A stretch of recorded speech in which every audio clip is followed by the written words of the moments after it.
सीधे उत्तर प्रदेश के मुख्यमंत्री पद से कोई प्रधानमंत्री नहीं बना। उत्तर प्रदेश के मुख्यमंत्री से जो प्रधानमंत्री बने वो बने विश्वनाथ प्रताप सिंह, चौधरी चरण सिंह, और कौन बना साहब, कोई भूल रहा हो तो याद दिला दीजिएगा। और वो सारे लोग भी केंद्र में गए, केंद्र में जाकर के और फिर उसके बाद बने। एक और सच बता दूं आपको कि प्रदेश सरकारों में कई बार कोई लोग बहुत पावरफुल रहे।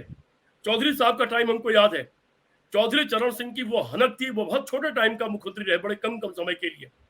लेकिन जब भारत के वो गृह मंत्री बने थे जयप्रकाश आंदोलन के बाद, तो उनका कितना दबदबा और कितना डर था कि वो गृह मंत्री बने थे केंद्र के, लेकिन जिलों में लोगों ने 10 बजे के पहले दफ्तर में आना शुरू कर दिया था कि पता नहीं चौधरी साहब कहाँ छापा मार देंगे। वैसे उसकी एक फर्जी कहानी लोग चला रहे हैं। मैं अभी एक टीवी पर देख रहा था कि उन्होंने प्रधानमंत्री के रूप में उस रेहर थाने में जाके छापा मारा, जो टोटल फर्जी 100% झूठ कहानी है। उनके छापे की एक दो कहानियां उनके पहले मुख्यमंत्री काल की जरूर है, लेकिन मैं जो कह रहा था, चौधरी साहब एक बेहतरीन मुख्यमंत्री थे, मेरे नेता रहे हैं, लेकिन उतने ही खराब केंद्र के गृह मंत्री, उससे भी खराब केंद्र के वित्त मंत्री और उससे भी खराब केंद्र के प्रधानमंत्री साबित हुए। विश्वनाथ प्रताप सिंह को भी मैं सफल प्रधानमंत्री नहीं कहूंगा किसी भी हालत में। उन्होंने देश का बड़ा नुकसान, उन्होंने देश का वो फोर्स के नाम पर बड़ा नुकसान किया है। उसके नाते हमारी सेना और हमारी सैन्य तैयारियां बहुत पीछे चली गई। मैं और कई नेताओं के नाम ले सकता हूं जो प्रदेश में रहने के दौरान बड़े धारदार थे, उनके मारे विधानसभा कांपती थी, लेकिन जब दिल्ली चले गए चूचू का मुरब्बा बन गए।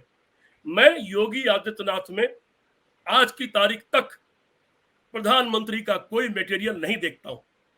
वो मुख्यमंत्री लायक ही अभी तक अपने को नहीं बना पाए, प्रधानमंत्री कहां से बनेंगे?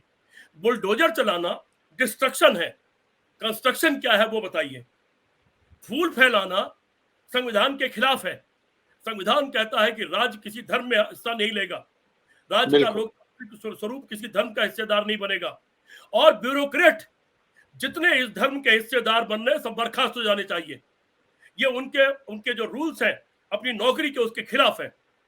धर्म मानना मेरा पर्सनल काम है, मैं मानूं, उसकी व्यवस्था आप इसलिए करिए कि कानून व्यवस्था कहीं बिगड़ ना जाए, सड़क की व्यवस्था ठीक रहे, उसकी व्यवस्था करना आपकी जिम्मेदारी है, वो चाहे धर्म का काम हो। राज्य व्यवस्था जब धर्म में शामिल हो जाएगी तो एक बड़ा पुराना है कि धर्म को अगर राजनीति से जोड़ा जाएगा, बस्ती बस्ती अश्वमेघ का घोड़ा जाएगा। ये बड़ी पुरानी कविता की लाइनें हैं। अगर धर्म को राजनीति से जोड़ा जाएगा तो बस्ती बस्ती में अश्वमेघ का घोड़ा जाएगा। और अश्वमेघ का घोड़ा कब जाता था? विध्वंस करने के लिए, राज के राज मरते चले जाते थे लोग, तब अश्वमेघ का घोड़ा अपनी सफलता प्राप्त करता था। हमें समझना चाहिए, हम पढ़े लिखे लोग हैं। दूसरी बात, ये जो पीएम का मामला है, मुझे लगता है कि ठीक है, चर्चा करने के लिए ये बहुत अच्छी बात कही थी इसके पहले अनिल साहब ने कि मजा लेने के लिए, और विनोद जी ने भी कहा अच्छा है कि कोई विषय ही नहीं रहेगा तो हम लोग बात क्या करेंगे। विषय ये नहीं है कि कौन प्रधानमंत्री बनेगा।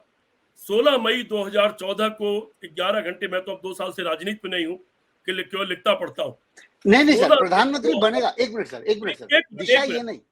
एक मिनट।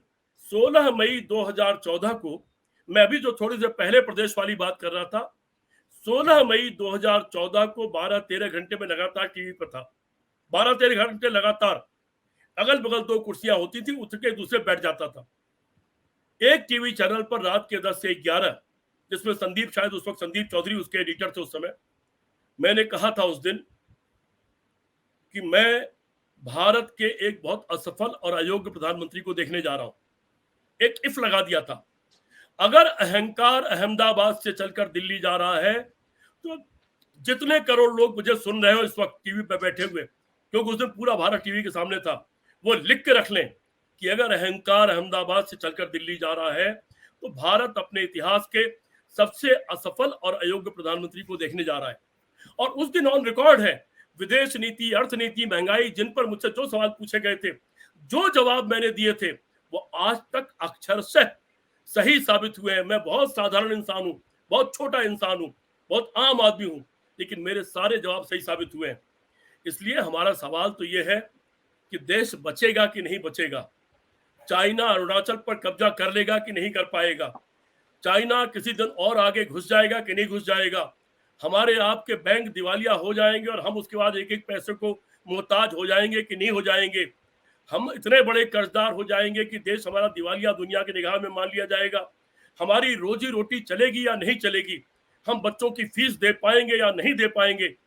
हम और तमाम बुराइयां जो झेल रहे हैं। उत्तर प्रदेश में जितना भयंकर भ्रष्टाचार है उतना भ्रष्टाचार पिछली सरकारों में भी नहीं था। और आप हमसे जुड़े रहने के लिए सब्सक्राइब करें YouTube पर, फॉलो करें Twitter पर और लाइक करें Facebook पर। और ज्यादा जानकारी के लिए आपको टाइप करना होगा सिर्फ न्यूज़ नशा।